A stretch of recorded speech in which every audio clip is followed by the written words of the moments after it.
Assalamualaikum warahmatullahi wabarakatuh. Perkenalkan, nama saya Jalin Sujainal, Prodi PGMI semester 4. Saya sedang menempuh perguruan tinggi di Institut Agama Islam Qomarul Huda Bagu, Kecamatan Pringgarata, Kabupaten Lombok Tengah, Nusa Tenggara Barat. Jadi video ini saya buat untuk memenuhi tugas UAS saya pada mata kuliah Tafsir Tarbawi, yang dimana diampu langsung oleh yang terhormat Bapak Muhammad Ansori MPD. Jadi video ini judulnya yakni tawakal. Jadi secara sederhana, istilah tawakal dalam pemahaman kebanyakan orang adalah berpasrah atau berserah diri.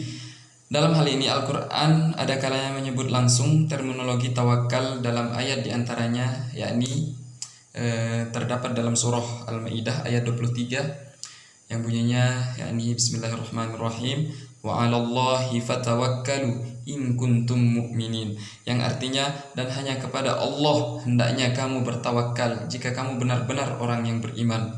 Al-Quran surah Al-Maidah ayat 23. Disebutkan juga dalam surah Ibrahim ayat 12 yang bunyinya wa 'alallahi falyatawakkalil mutawakkilun, yang artinya dan hanya kepada Allah saja orang-orang yang bertawakal itu berserah diri. Al-Quran surah Ibrahim ayat 12. Disebutkan juga dalam surah Ali Imran ayat 159 yakni fa idza azamta fatawakkal 'alallah innallaha yuhibbul mutawakkilin, yang artinya kemudian apabila kamu telah membulatkan tekad, maka bertawakal kepada Allah. Sesungguhnya Allah menyukai orang-orang yang bertawakal kepadanya. Surah Al-Imran ayat 159. Di samping ayat tersebut ada beberapa ayat yang tidak secara langsung menyebut terminologi tersebut, melainkan melalui ilustrasi kondisi perilaku kepasrahan hamba kepada Khaliqnya. Di antaranya yakni dalam surah Az-Zumar ayat 36 yang berbunyi alaisallahu bikafin abadan wa yukhawwifunaka billadzina min duni, yang artinya bukankah Allah cukup untuk melindungi hamba-hambanya dan mereka mempertakuti kamu dengan sembahan-sembahan yang selain Allah. Al-Quran surah Az-Zumar ayat 36. Disebutkan juga dalam surah Al-Ankabut ayat 17 yang berbunyi innalladzina ta'buduna min dunillah la yamlikuna lakum rizqan fabtaghu 'indallahi rizq, yang artinya sesungguhnya yang kamu sembah selain Allah itu tidak mampu memberikan rizki kepadamu, maka mintalah rizki itu di sisi Allah. Al-Quran surah Al-Ankabut ayat 17. Dari segi etimologi, kata tawakal berasal dari kata aiba, yang berarti menyandarkan suatu urusan kepada yang lain. Hal ini dalam bahasa kita sering disebut mewakilkan, yang selanjutnya dari kata tersebut juga berbentuk wakil. Hal ini seperti disebutkan dalam Al-Quran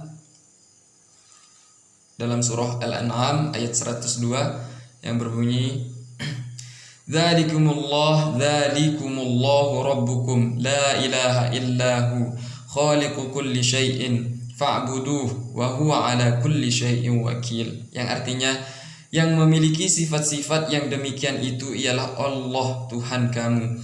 Tidak ada Tuhan yang berhak disembah selain Dia, pencipta segala sesuatu, maka sembahlah Dia dan Dia adalah pemelihara segala sesuatu. Al-Quran surah Al-An'am ayat 102. Di dalam surah An-Nisa ayat 81 juga dijelaskan fa'arid anhum wa tawakkal 'alallah wa kafa billahi wakila, yang artinya maka berpalinglah kamu dari mereka dan tawakal kepada Allah, cukuplah Allah menjadi pelindung. Al-Quran surah An-Nisa ayat 81. Kata wakil yang berwazan fa'il yang berarti maf'ul dalam ayat tersebut bisa diartikan juga dengan pelindung. Apabila seseorang mewakilkan kepada orang lain untuk suatu persoalan, maka dia telah menjadikan wakilnya itu sebagai dirinya sendiri dalam mengelola persoalan tersebut, sehingga yang diwakilkan atau wakil dalam melaksanakan apa yang dikehendaki oleh orang yang menyerahkan perwakilan kepadanya. Menjadikan Allah sebagai wakil atau mewakilkan kepada Allah dengan makna di atas berarti menyerahkan kepadanya segala persoalan. Maksud dari di atas yakni berserah diri hanya kepada Allah. Dialah yang berkehendak dan bertindak sesuai dengan kehendak manusia yang menyerahkan perwakilan itu kepadanya. Keyakinan tentang keesaan Allah yang pertama-tama harus diingat adalah bahwa perbuatannya adalah esa sehingga tidak dapat disamakan dengan perbuatan makhluk. Jadi perbuatan Allah itu esa, hanya Dia. Allah itu esa, jadi esa itu memiliki arti maha tinggi.